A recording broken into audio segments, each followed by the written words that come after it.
Breaking news. The Fed has announced rate cuts. Really? No. But we're announcing that we are cutting back on the beer that we have here in our shop. It's kind of a problem. It's a problem. So, like anyone that has too many beers, there's really only one way to take care of it. You gotta drink it. Yeah. Eventually, you hang on to some of them and you think this is a special occasion.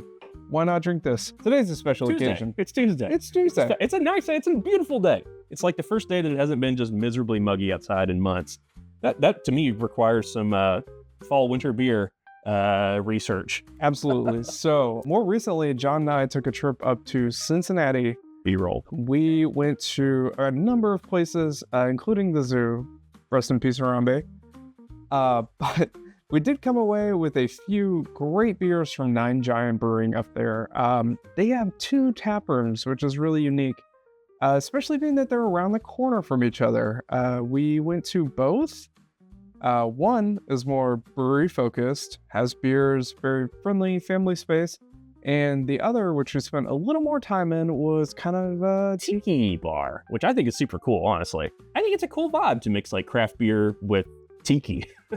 And aside from the tiki, it was branded as their barrel house. So we got a couple beers from their barrel program. We tasted a few. They're really good, so much so that we bought a couple. But now we have too many. So like the Fed, we have to cut some of this back. Yep.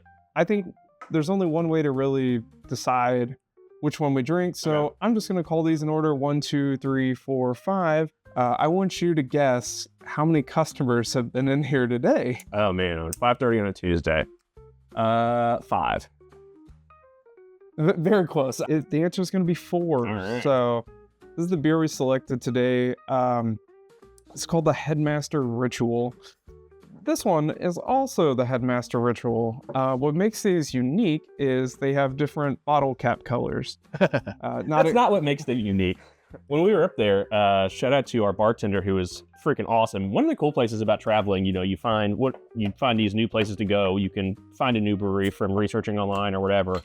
But at the first cool brewery you go to, pick the brain of the bartender. Our bartender at Nine Giant was not only a great tiki-ologist, but he let us try a lot of samples of a lot of special stuff, and then he scrounged up these bottles for us. Tiki-ologist. Yeah, I don't know if that's an official title, but you get what I mean.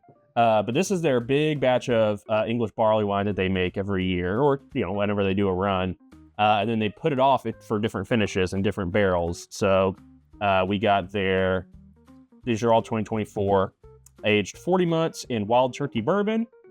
That's Weller. Oh, this one's Weller. Yep. The one we're drinking.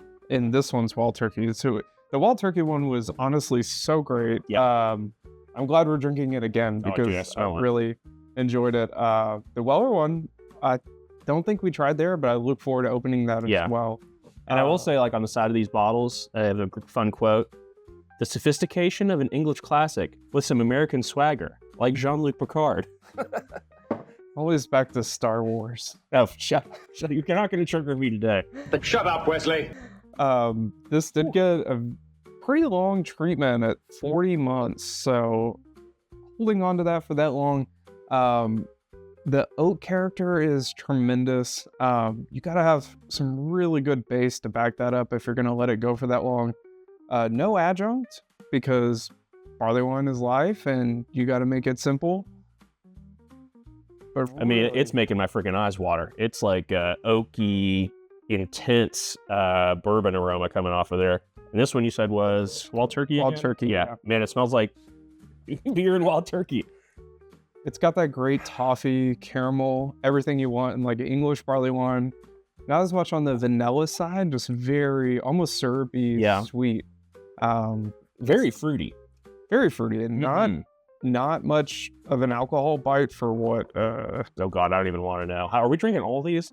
No. Jesus Christ. 12.9%. So when the feds actually do the rate cut, we're going to pound all these. I would 100% agree.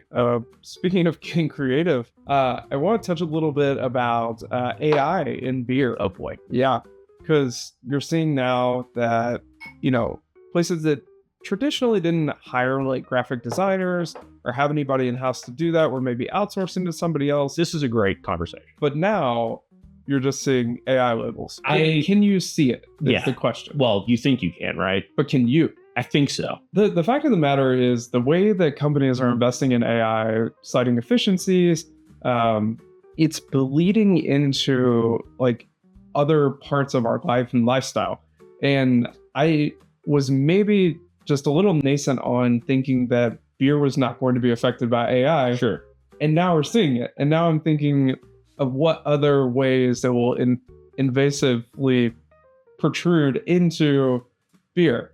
I don't think you're going to get AI to hit mash temps or do pH calculations. I don't know, man. I don't know. What about those like Tesla robots? That could stir a mash. But I wonder if maybe instead of like beersmith, homebrewers are starting to use AI. Oh, that is absolutely fascinating. People bring here in recipes in here all the time that are like, hey, I came up with this on ChatGPT. How does this look good to you? It's like, well, it sure does have a lot of fucking crystal malt in it, but otherwise it looks reasonable.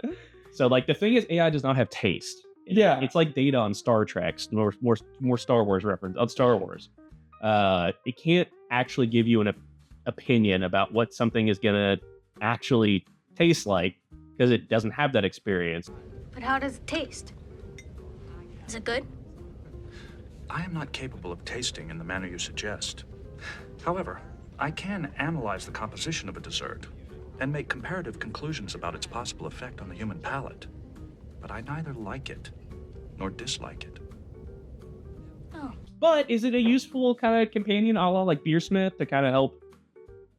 Well, I just wonder, like, when the initial responses came back about different lawsuits and citing cases. Oh, with like intellectual property? Things that, no, just the fact that it would make things up. It would cite cases like that didn't exist. sure. So there's like hallucinating or whatever. Yeah, so if you were to ask about a beer style and it wasn't obscenely apparent that this is a German style Kolsch, like, what would it come up with? But I don't see AI going too much further into beer. I can't, besides labels, can't really think of where it's gonna. Okay, well let me throw the counter argument there too, which is that it's going to impact all businesses because I mean, maybe art is more of a Turing test, but accounting is certainly not. Are people going to? I use ChatGPT to help itemize our tax expenses. Don't implicate yourself. I of course reviewed them all with a certified CPA, but at least to like start the process. I mean, it can help you a lot with like accounting or inventory tracking. Okay, now this is an ad. I'm talking specifically about beer. The process. Well, no, but there's more to beer than just brewing. Like a brewery is a business, and like if the breweries, it doesn't have to hire an accountant or doesn't have to hire eventually, like maybe a lot of HR stuff can be done through like AI. People are already using it for their therapists, apparently. For God's sake, what am I, a robot? That's weird. But that's all I'm saying. Like, what about generating sales reports? If, Can the AI order grain? Probably not yet, Can but it like, negotiate hop contracts and lots? we'll find out. But then it gets into like optimal and like, is it going to lie to you? At this point, you definitely need to have a brain that can kind of bullshit check whatever the bot is telling you, for sure. But I don't know. I think it's going to impact pretty much all of our lives in increasingly positive and possibly dystopian ways over the next 2 to 3 years, and then like on a crazy scale, 5 to 10 years. Who the hell knows? Color me pessimistic.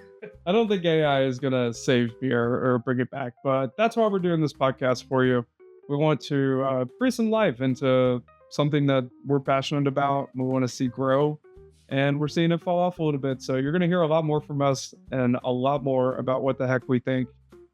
Cheers. As soon as we get those rate cuts.